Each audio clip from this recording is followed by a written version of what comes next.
Hi, I'm Rick Anthony, and welcome to the Someone You Should Know podcast, the podcast that focuses on musicians, authors, and interesting people. We like to say we're making a difference one artist at a time. So sit back, have a cold one, and get ready to meet someone you should know. As we get ready to wrap up 2024, we have time for one more artist to showcase, and this one happens to be a father and son from Denmark. And they just released an album that pays homage to some of my favorite rock songs of the 60s and 70s. The band is called Crossroad Overdrive. And joining me, Martin Jepsen Andersen. Martin, Happy New Year to you, my friend. How are you? Thanks, Rick. I'm fine. How are you? I'm so glad to have you on the show. I've been listening to your music and enjoying it. Let's back up to the beginning, though. Humble beginnings. What was your reason for becoming a musician? Was it a song? Was it a time frame? Was it a girl? What was your reason for becoming a musician? Oh, wow. I remember when I was really young, like 6 or 7, my parents, who both played and sang, they asked me if I wanted to pick up an instrument because there was always, music around the house. And so I picked the drums. I started out on drums at 7. I didn't really go too far with it. I enjoyed playing the drums, but it was sort of hard to be a drummer on your own, especially a 7-year-old one. So, but then when I was around 10 or 11, my dad brought home a tape of a live record by Jimi Hendrix. Sounds familiar, does it? Yeah. It's an album called The Jimi Hendrix Concerts, and when I heard that, it just stopped me dead in my tracks. Yeah. And he's one of those. He's one of those individuals that definitely changes the people's minds as far as it goes. It's usually the Beatles or Jimi Hendrix or Led Zeppelin. Well, Actually, I knew about the Beatles, and I grew up with the music of the Beatles. But Jimi Hendrix made me want to pick up a guitar. Absolutely, and really try as hard as I could to become, a decent guitar player. Awesome. Now you team up with your son Magnus Jepsen Andersen Hilstrøm, and I got to ask you, what was his reason for becoming a musician? Because of Daddy? That's a good question. I tried, I thought it would be cool if he would want to play guitar. So, in his preteen years, I tried to, sort of gently nudge him in the direction of the guitar. I gave him a guitar for Christmas, but it didn't really. Then he learned like a D chord and an A chord, and but then it didn't really catch on with him. Until one night, we had a big party, my wife's 40th birthday, and we had instruments set up because we have a lot of friends that are musicians. So we didn't hire a band for the party. We just had a big jam, and then towards the end of the night, he sat down with my guitar and played those 2 chords he knew. And he said, "Hey, Dad, can you show me another chord?" Yeah, sure, of course. And I'd show him another chord, and he would bang out those 3 chords then for like 10 minutes. Dad, show me another one. And that went on for like 4 or 5 chords that night.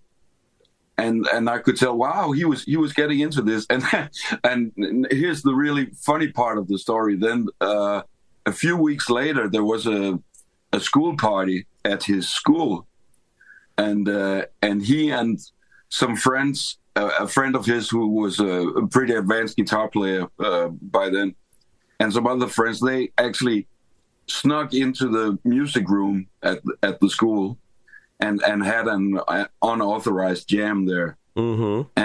And I remember he called me when he came home. That was the moment, because he experienced the joy of playing music with others, in a band, right? Yeah, jamming. And from then on, he was hooked. There you go. Very good. He was like a sponge from then on, absorbing all kinds of stuff. I love that. And It's so wonderful to be working with your son. Now, who does what on the album as far as, now the album is called Crossroad Overdrive. That is also, it's a self-titled album named, the band is named Crossroad Overdrive. Who does what as far as musically on the songs? Who's doing the singing? Who's doing the guitars? Who's doing the drums? Who's doing the bass? Can you take me through who's got what role? Yeah.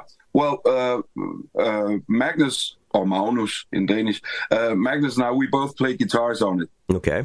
And we both play both the rhythm and lead guitar. I mean, we both have solos on all songs. Then I'm doing the singing and I play the bass as well. All right. Sure. Because we did it here in my studio. Uh-huh. The drums were done by a good friend of mine named Peter Hermansson from Sweden, who he's with a Swedish band called 220 Volt, and he used to play with John Norum, the guitar player from Europe. And oh, you're kidding me! No, it's I think I might have talked to John many years ago, back in the MTV days. You know, holy cow! Yeah, wow, it's amazing. It's amazing. I forgot one thing. Oh, go ahead. Okay. On the song Stormbringer, I just couldn't get a vocal take that I was happy with, so I asked another friend of mine named Matti Alfonsetti, also from Sweden, if he would like to sing on it, so he did. Awesome. I love when you get a chance to collaborate with other people from other countries, and it's just, it's amazing. Makes no difference who speaks what. Music is the universal language, and it really is. Yeah. Yes. Okay. Origins of the name Crossroad Overdrive. Where'd you guys come up with that idea? See, that's the funny thing, because we were in talks with one label to release this project. And the name was actually suggested by that label. To be absolutely honest with you, I'm not really sure what it means. He's being honest, folks. He's being honest. Yeah. I like that. But I thought it sounded cool. Yeah. And, there are references, to Crossroads, and we all know, mythology and the Crossroads. And, of course, Overdrive is a big part of the guitar sound. And so that's the story. Matter of fact, one of the songs that you cover is Not Fragile from Bachman Turner Overdrive. And exactly, yeah.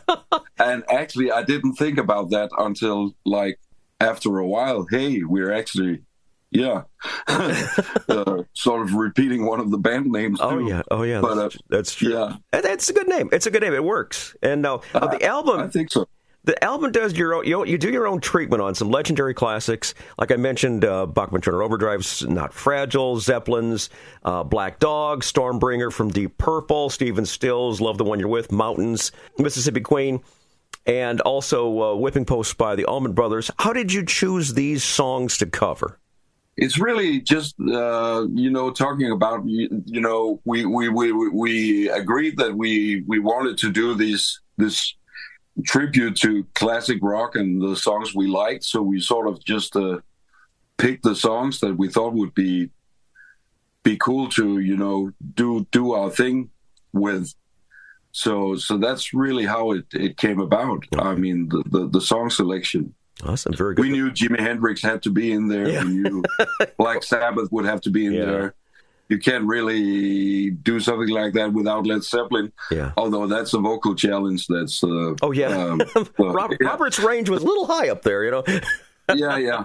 That's why our version is really detuned, much kind of heavier, almost doom metal. It's really.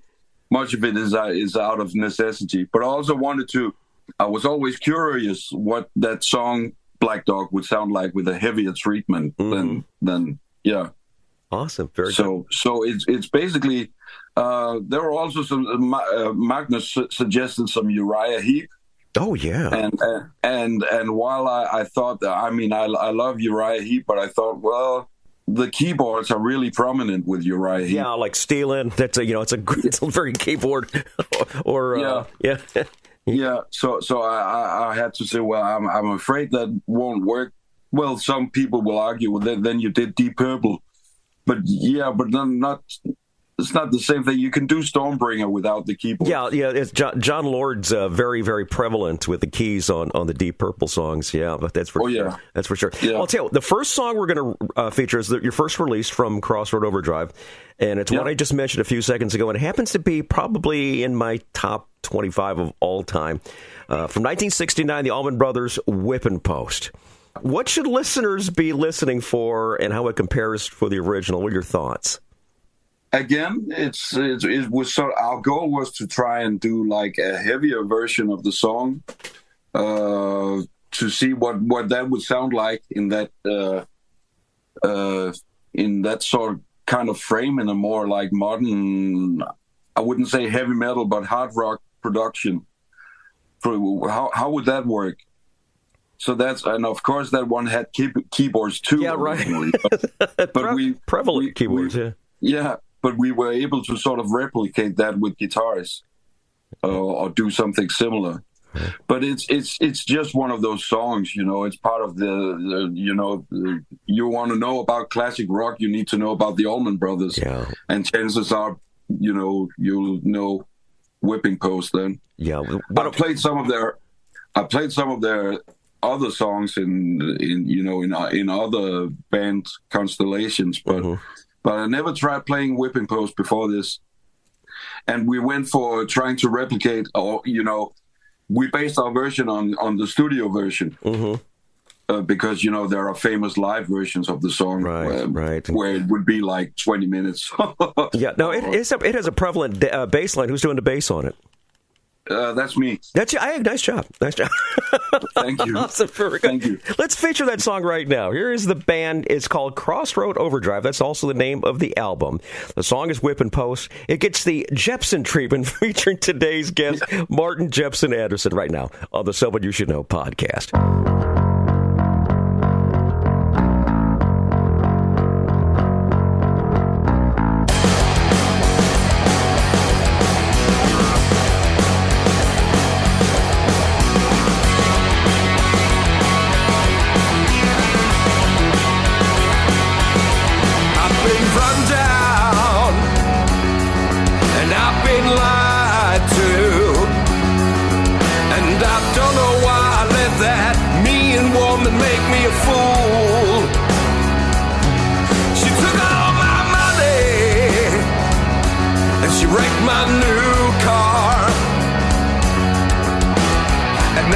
With one of my good time buddies, hanging in some crosstown bar.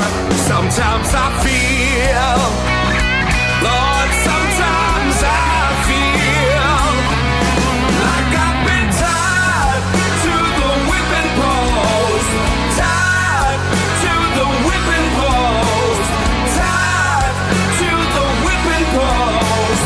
Good Lord, I feel like I'm dying.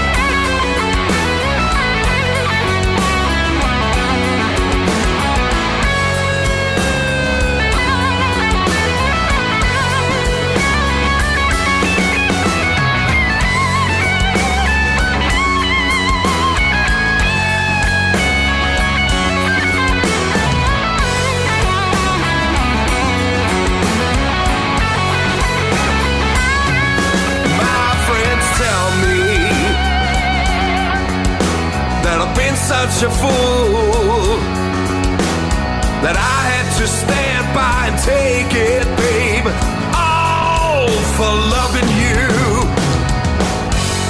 Drown myself in sorrow as I look at what you've done, but nothing seems to change. The bad times stay the same, and I can't run. Sometimes I feel, Lord, sometimes I feel like I've been tied to the whipping post, tied to the whipping post, tied to the whipping post. I feel like I'm dying.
Feel like I'm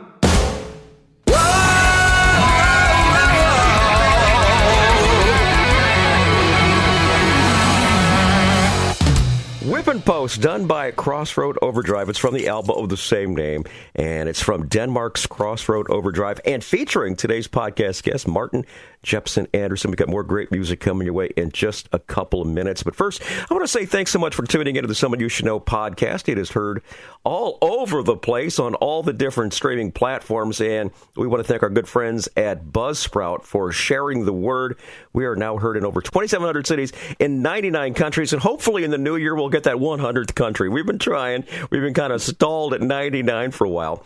But we're really, really excited and thank them for sharing the information to all the streaming platforms. And I want to salute some of those cities that are in your home country of Denmark. Are you ready for this? Holt, H-O-L-T, Holt, Valby, Grevestrand, and Lund. Those are the ones I've got listed here for Denmark. Any of those close by for you? No, not really. Not really. They're kind of further south. Yeah. Okay. No, I think they're all on the big island. Oh, the big island. All right. Very good. Yeah. All right, the Somebody You Should Know podcast heard wherever quality streaming audio is available. We're speaking with Martin Jepsen Andersen. The band is called Crossroad Overdrive. Now, I mentioned earlier the band is comprised of you and your son, Magnus. What is the best part of collaborating on a project like this with your son? Well, the best part is really, the reason why we did it in the first place, just to have fun. And so it's completely fun. It's completely stressless, and we just, have fun with it. That's the whole idea. Just doing this as father and son for the fun of it. Oh, I could just imagine. Because there's so many bands that we've got here that actually have offspring that followed along with what dad or mom might be doing. And it's just nice to see a collaborated effort between father and son, father and daughter, mother and son, mother and daughter, whatever it might be. And it's just wonderful to see that. And I'm glad it works out really, really well. And does anyone have the final say on something like the songs that you chose? No, probably me, but I guess, yeah. All right, very good. But I have to say a couple of songs were also suggested by the label that used to be involved. That a couple of the Blue Oyster Cult song was one I didn't think of myself. That was a suggestion made to us. But I mean, Magnus, he's really easygoing with that stuff. Yeah, let's do that, and let's. That sounds like a cool song. Like if it's a song he didn't know, or something, he's really positive, easygoing. I got to ask you, what's the Denmark rock scene like these days? What, Roxy? Oh, I was afraid of that.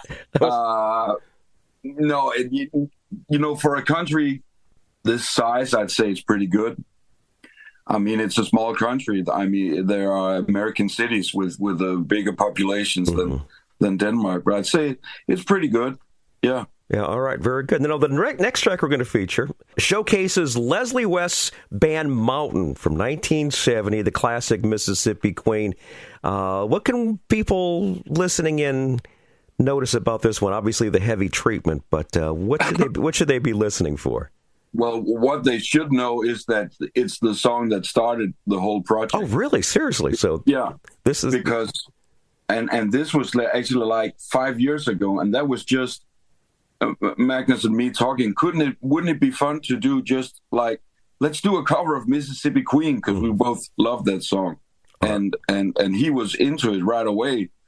The original version is actually on YouTube. It's slightly different. It's the same basic version, but as time went on, we changed the guitar solos and we edited the ending of the song. But Mississippi Queen is the one that started it. Yeah, oh, awesome, very good. And it really grew from there. Now it starts with the cowbell. Who's playing the cowbell?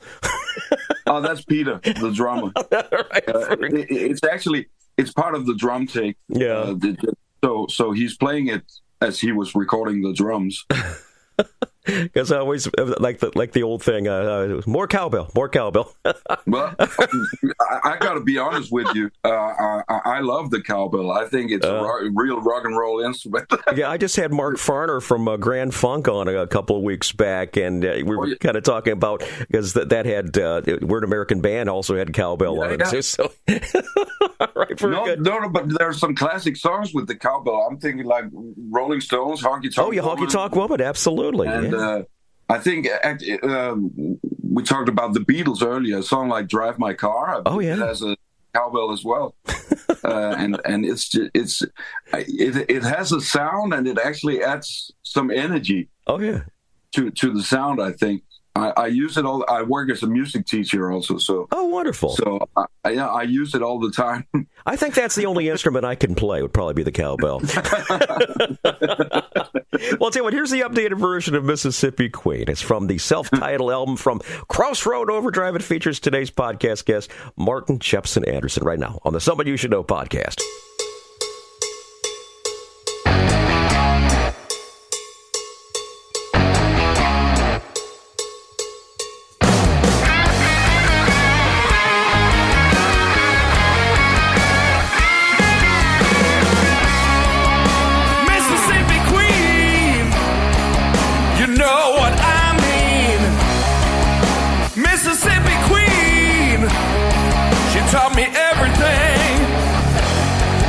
We're down around Vicksburg, we're down Louisiana way.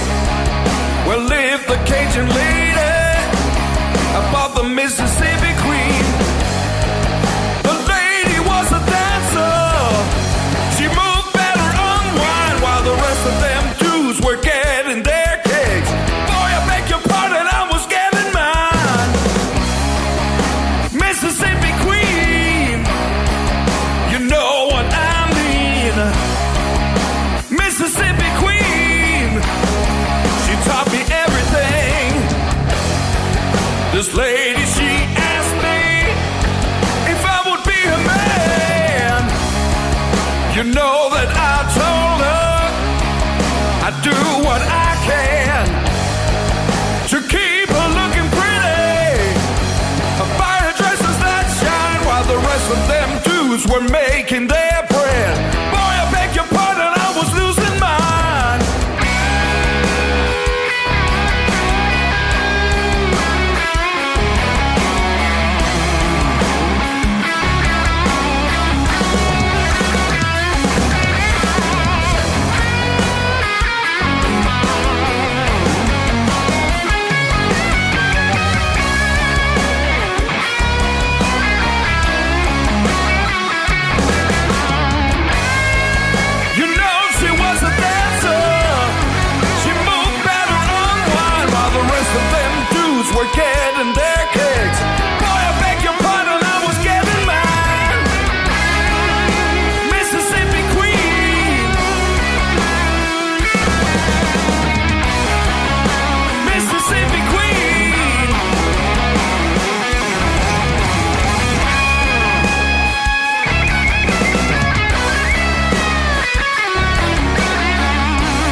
nice treatment on the 1970 classic Mississippi Queen. This one's from Martin Jepsen Andersen of Crossroad Overdrive. He's doing that with his son, Magnus. Their album is called Crossroad Overdrive. And I got to ask you, what's on tap for 2025? Do you guys maybe thinking of a tour or maybe a follow-up album? Or you're just kind of, seeing where we're going to go with this first one? Basically, because Magnus has his own band. Actually, I'm mixing their EP at the moment, but I didn't have anything to do with the music. And I'm involved in a bunch of projects, so I think we're just going to see how the album does. That's not to say that the project will end with this album, but we don't really have any plans for playing live. I mean, if there's a demand for it, then of course we'll go out and play those songs. We love playing those songs. I know with this worldwide appeal of the show, people are going to listen and they're going to say, we got to have a tour. Yeah. So if someone's listening that's got a little bankroll, get a hold of the show here. Yeah. We'll get a hold of Martin. Yeah, unfortunately, that's part of it too. Yeah. The finances of it. Isn't it always? But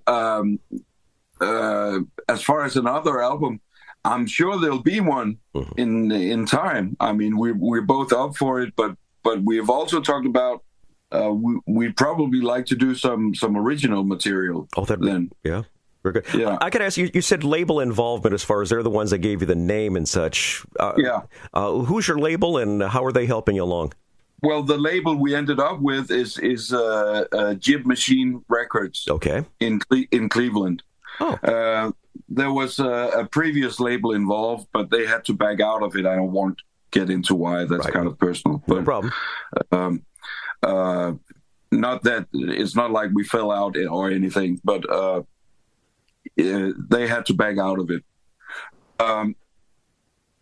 But as far as I went looking for another label, and then we're going to touch upon me being in Blindside Blues Band.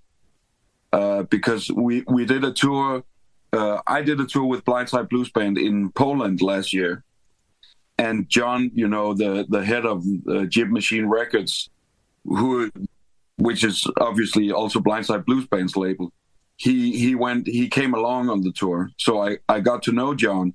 Awesome. And we became friends, and so I asked, would he ever be interested in working with me? Because I guess even at that point, I sort of sensed where things were going with the other label. And it's always good to have contact, Oh, yes. Yeah. And he was totally up for working with me. So I kept that in mind. And when the album was ready, I asked him, really, would he be interested in putting this out? And so he did. And as far as what they do, I mean, they do, the promotion. They have the publicist working, Melissa. Melissa's a sweetheart. So Melissa, who's responsible for us. We love you, Melissa. Yeah, I mean, she's the reason you and I are talking. Yeah, today. Exactly. Yeah. So basically, and they're, of course, they're helping distribute it and all that. I'm the kind of person that I feel like I have to work with a label. Some people don't. Mm-hmm. Some people do everything by themselves, but I like having someone else involved, helping with the promotion and things like that, because it's a lot of work. I mean, besides just, recording an album and mixing it and getting everything together and then the whole apparatus of promoting and all that. That's probably not my strongest Yeah, but that's like me as far as I can do the show, but don't ask me to sell it, someone else do all the technical stuff, all the financial stuff. I'll just go ahead and talk, okay? Good. Yeah, plus it's nice to have another set of ears or several sets of ears involved, who can, well, maybe you could do something else. Not that this happened with Crossroad Overdrive, actually. I ran the final master by him, and he thought that was great, and so he was in. I like the idea of having some people to, bounce ideas off as well. All right, very good. You said you were mixing your son's album. What's the name of your son's band, and what can we expect about the EP? Is it going to be released in 2025 sometime? Well, first of all, the name is in Danish. It's Krit, that means chalk. Chalk, okay. Yeah. And they sing in Danish. They speak, okay. All right, they speak in Danish. Yeah. All right. Yeah. So, but it's a little more, slightly more modern type rock music, but very melodic, very atmospheric. They have a great keyboard player as well, and they work a lot with dynamics. I'd say it's more modern, but also kind of rooted in some 90s bands, I suppose. Okay. They're really good. I like what they're doing. All right, we'll have to be listening for that in 2025. Yeah. You'll have to get in touch with me and keep me informed so we can update everyone on what's going on. Yeah. Speaking of update, what's the best way for people to stay in tune to what's going on with the Crossroad Overdrive or the Blindside Blues Band or your son's project? What are some socials we should be looking for? Really, but there are official Facebook pages for all those bands. Okay, what I'll do is I'll get that information and I'll put it down in the show notes. That way, if anyone interested in the Blindside Blues Band or Crossroad Overdrive, we will go ahead and put that down in the socials. Now, we've been talking about the Blindside Blues Band, and also you worked with Blindstone, you also worked with Meridian. So I'm assuming you've done some load-ins and load-outs.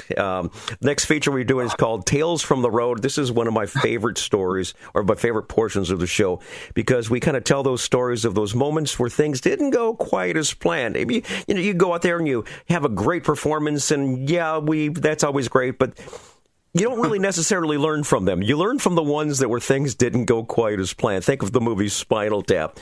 So it's on you, Martin. What would you say might be your Tales from the Road? With Blindstone, we played a show in a town called Cangas in northern Spain. And actually, while I was doing a guitar solo, the guys in front in the audience, they motioned to me to move to the edge of the stage, and okay. So I moved closer to the edge of the stage. I was pretty close anyway, doing the whole solo thing. But then they grabbed me. They grabbed my legs. They pulled you. Yeah. They actually grabbed me and lifted me and carried me all across the room and put me on the bar. That's always nice. And I thought, wow, that's crazy. And then I talked to a friend of mine who played the same place like a year later or something, and they did the very same thing. So it turns out they do that with every band. It's tradition. Wow, pretty neat. I've got it now, Rick. I've got the story. Some years ago, I played with a guy named David Rees, former singer in Accept, the German metal band. Yeah, I know that band. We did 2 shows one weekend in Sweden, and the second show was a pure, unmitigated disaster in every way. First off, the sound was absolutely horrendous. There was feedback left and right. Even the drums were feeding back, and it turns out that the regular sound guy wasn't available that day, so they hired this young guy, like a teenager who usually worked as a DJ, and so they had him run the PA, and he did the best he could, but the sound was absolutely horrendous, and we actually ended up, turning the amplifiers all the way down, having the drummer just sit on a stool with like a tambourine and play like it was unplugged, because then the sound was manageable. But before that, a rather how do you say, inebriated audience member actually threw up on the stage. And he hit my pedals, and he hit Reese's lyrics he had on the floor. And that show was just a nightmare in every way. I have one that's very similar to that. I was playing out on New Year's Eve, and I was doing this countdown show, and the the crowd was a little unruly because it wasn't necessarily the music that they wanted to hear. So anyways, I'm on the radio, I'm doing this thing, and someone urinates on the side of the DJ console. so I understand that one. Yeah. But this guy, he was still rocking. He was throwing horns, while throwing up. He was basically banging his head while throwing up on stage. I was like, really? Where is he now? He's probably in charge of some major conglomerate somewhere, I don't know. Martin, thanks for sharing that, man. I appreciate that. That was a night to remember. Yeah, for sure. It's like if we survive that, we can survive just about anything. Now the final song. That was really the feeling after that. Gosh, that was the other guitar player. He had a kind of more prosaic view of it. He said, "Well, we played, we had some beers. I think it went well." Hey, as long as the check cleared, that's the big thing. Yeah. I'm sorry, I took a little while to think of a story about it, but then I thought, hey, it had to be that one. Awesome. No. I had almost like repressed that story. Well, that's just it. Well, that reminded me of my horror story of that gig. I'll never. How that night ended is they ran out of food around 10:30. They ran out of alcohol at 11:45. So I'm going 3, 2, 1. Happy New Year. Last call. and as I was, my engineer said the police have been called because someone had a knife in the bathroom. So he's ushering my wife and myself out of this club at a couple minutes after midnight. The countdown's still going on. We have to throw it back to the radio station, and who's ever running the board is actually doing the last couple songs on the countdown. And I'll never forget, it was New Year's Eve. So it was a couple minutes after 12. I'm heading home, and my wife and I are talking. We have not eaten because we were expected to be fed during that time frame. So we stop at a Denny's, which is a open 24 hours kind of restaurant, and a fight breaks out there. Also. So my wife says, "Let's just get the hell home." Just to cap things off. I'll never forget, we were having peanut butter sandwiches at like 2:00 in the morning. Okay, now the final song we're going to feature is from 1972. It's Stephen Still's Gem, Love the One You're With, and you do a really, really heavy drive on this particular one. You put your own polish on it. Tell us about your version of this classic. Now, that's it's just an attempt of, trying to do something different with it, because the original is really acoustic guitar driven. Yeah. I'm not sure there are even... It's very poppy. It's very poppy, Yeah. It is, and I don't think there's even a real drum kit on it. I think it's congas and acoustic guitars, and so I wanted to try and do like a heavy rock treatment of it. It's much slower than the original, and of course it has sort of a more of a driving rock beat, almost funky in some parts during the verses. Yeah, it works. It definitely works. Thank you. It's just a case of trying to do something different. How I would like to try and hear the song, basically. And I've always loved the song, but I didn't see much sense in just replicating it. Let's try something different. So that's basically the story behind that one. Awesome. Very good. Well, listen, I really appreciate you taking the time to be with us on the podcast as we kind of wrap up 2024 and look forward to 2025 with some new music. And I really want everyone to go out and get yourself, be sure to stream this, because it's on Spotify, is where I was able to get the tracks and everything from. The band is called Crossroad Overdrive. It is, if you're a rocker from my era and Martin's era, you definitely would appreciate these songs, because the songs and it's just a nice different treatment to it. It's an updated version, and I think you're going to really like it. Crossroad Overdrive is the name of the band. We've been speaking with Martin Jepsen Andersen, and also kudos to your son Magnus on this. He did a great job, too. And Martin, thanks for being on the show, man. We really appreciate that and wish you guys well for 2025. Thank you, Rick, and thanks for having me. I'm honored. Okay, Gary says that's our out. Martin, what I'm going to do is I'm going to make sure that that Melissa knows exactly when this is going to air. What I'm going to do is make sure I'll send her the link to share, okay? I'm also going to send to you the full produced version of it to you. You guys can put it in your portfolio. You can put it on your website, whatever you want to do with it. It's just for you to keep as just a reminder of the podcast. And we also include some graphics and stuff too. So, and we do this just purely out of love. I mean, we don't make any money off of this. I just purely do this just because I love music and I love helping others, especially musicians. And those individuals who really and truly didn't get blessed by the musical, the major labels and such deserve the love from this show. And that's exactly what it's all about. That is much appreciated. Thank you.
If you're down and confused and you don't remember who you're talking to, concentration slip away because your baby is so far away. Well, there's a rose in the fisted glove and the eagle flies with the dove. And if you can't be with the one you love, honey, love the one you're with. Love the one you're with. Love the one you're with. Love the one you're with. Don't be angry. Don't be sad. Don't sit crying over good times you had. There's a girl right next to you, and she's just waiting for something to do. Well, there's a rose in the fisted glove, and the eagle flies with the dove. And if you can't be with the one you love, honey, love the one you're with. Love the one you're with. Love the one you're with. Love the one you're with.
'cause she's a girl and you're a boy. Get it together, come on, make it nice. You ain't gonna need any more advice. Well, there's a rose in the fisted glove, and the eagle flies with the dove. And if you can't be with the one you love, honey, love the one you love with. Love the one you with. Love the one you with.